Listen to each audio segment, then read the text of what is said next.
The It's like journey being I've a been on is that going back to 24, I found first that it wrote better and then it coded better. And then the models have just progressively gotten better and better. And then in last year they released Claude Code, and I've really not looked back since then because that's a whole different agentic way of working, right? That's you set up the skills and you create a lot of the stuff that I think they now have tried to bring to kind of the masses or lay people with Claude Code work, and it's developing and it's coming. But yeah, I think once you're in that Claude Code mode where you get the command console and all your skills and all the things you do, there's really no looking back. It's just incredible. maybe that's the moat. Maybe that's the capture. Interesting. I want to talk about the HBR report, Mads. So maybe this is no great surprise to people, but effectively saying that AI isn't giving us more time, making us more efficient in I don't know what the right turn of phrase is, in a more relaxing way. Like we can just do more and our work steady state doesn't increase and everything's fine here. It's making us more intense, helping us do more. So we're doing more, which feels like that's what tech has done ad infinitum going back in time. But is there something in here that we should pick apart? There's this wonderful book published a few years ago by Daniel Pink called Drive, where he explores the three kind of foundational elements of what gives us drive in life. And it's mastery, and it's purpose, and it's autonomy. And purpose is extremely important, right? And I think everybody who's an entrepreneur, we sort of feel we have our own purpose. We are going out into the world to do stuff because we think it is important. And what AI then does for us is it gives us incredible autonomy, because suddenly you don't really need anybody anymore. I mean, you don't need a developer to code up the thing you've dreamt up. You don't need a researcher to go and research stuff. You can just do anything you want, and you have autonomy around getting it done, and you have mastery of all these skills. And that means in terms of motivating us to do stuff, we have never been more motivated as long as we feel we have a purpose. And so if you're a kind of any kind of knowledge worker, whether it's you're doing, PhD level research, or or you're an entrepreneur building a company, right? We feel so powerful now. I mean, I personally, I have never had more fun in my life. The feedback loops are so short. It's a constant dopamine hit. Kind of the distance from dreaming of something, or kind of having an idea to wanting to do something and then getting it done is so short.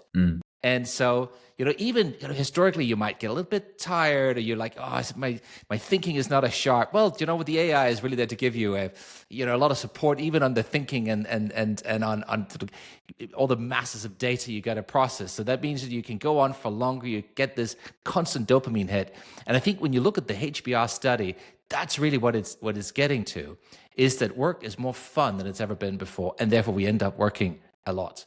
And is that a good or a bad thing? I don't know. Maybe we'll figure out. And 10 years from now, it was terrible and it made us all into drooling zombies. I don't know, but I think right now it just feels like what an incredible thing.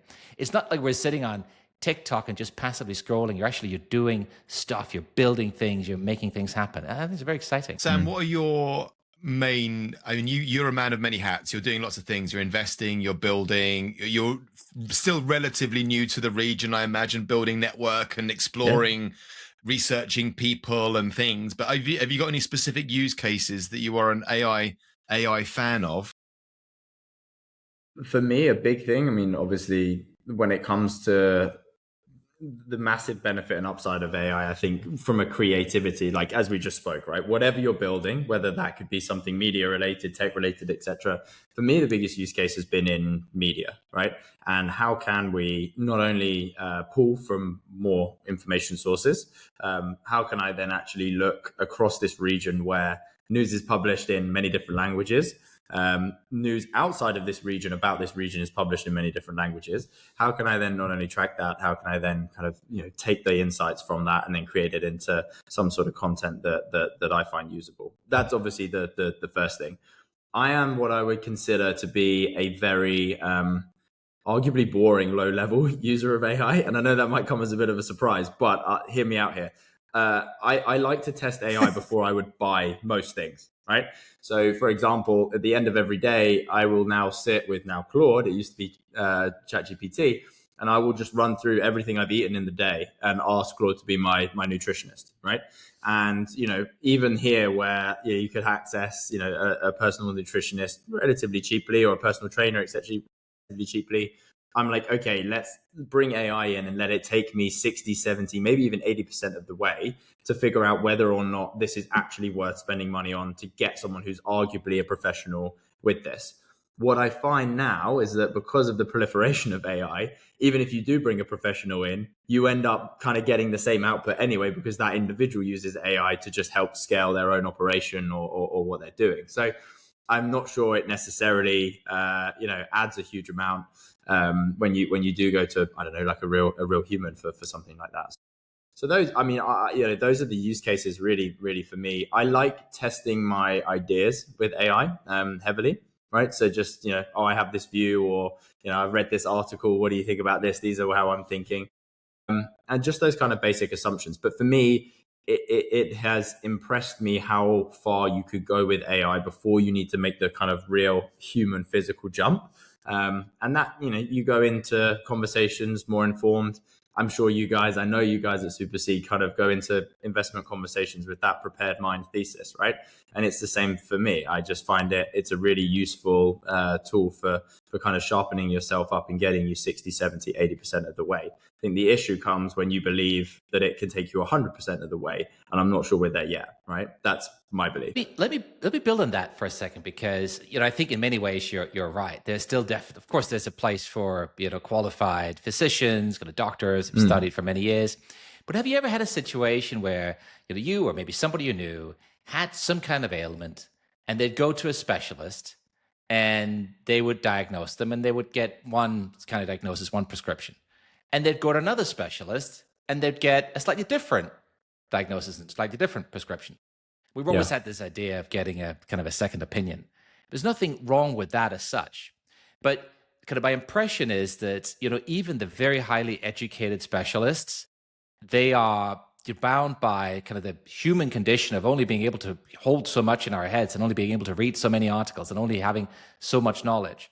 Now, take the long tail of that. Take all the nutritionists and kind of people that don't have a 7-year medical education, but that are advising you on the biology of your body and how different thing functions. Now, some of those people will be very well read and have a very good idea of stuff.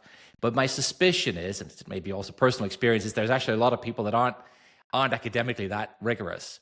Now, contrast that with what you can do with an LLM today, doing deep research, getting it out to scan every single academic paper on a topic, giving it precise input in terms of your blood test, your biomarkers, giving it your DNA.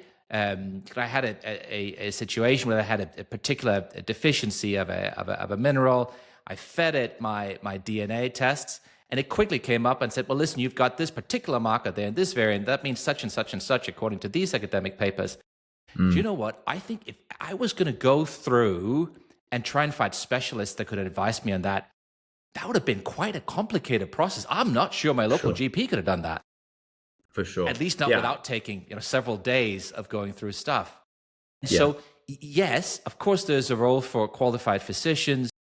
But when we say the 60, 70, 80% of the way there, sometimes I feel it can take us much further than the type and kind of advice we could have gotten and had access to before.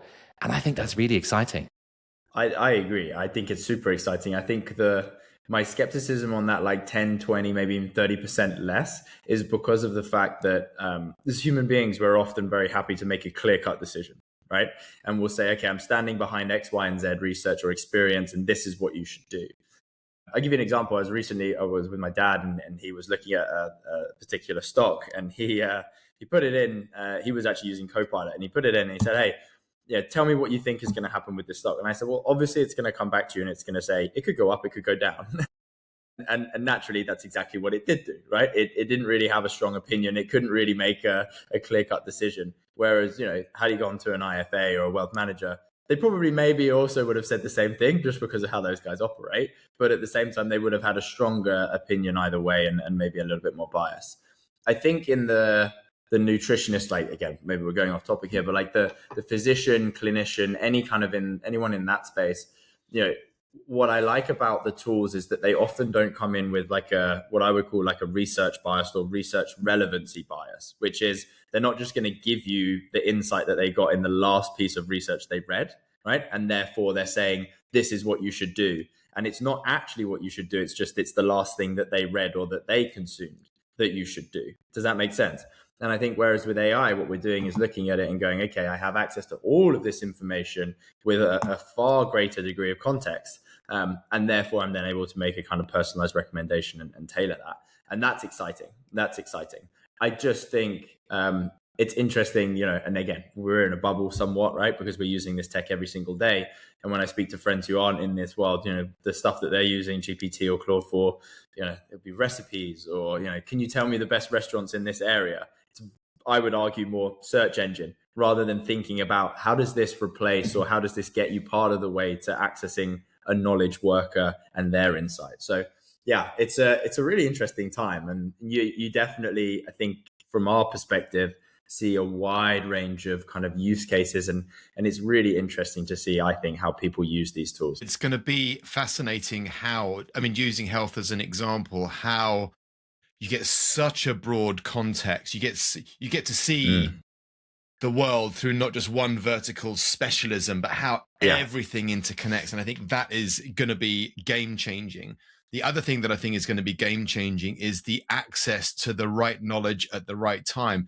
I don't think either on a personal or on a commercial basis, we truly have fathomed how having all of this knowledge in context, at breadth, at our fingertips is going to impact our home and work lives, because we're only just starting to scratch the surface of applications. And to your point, Sam, most of the people that we work with know this stuff, but everyone else that sits outside of our ecosystem, they don't live in these worlds and they don't have these conversations and they don't live and breathe this tech. So I think it's going to be the next couple of years. I think it's going to be, as this layers into the real world and people use it personally and commercially, it's just going to be game changing and so much fun and exciting.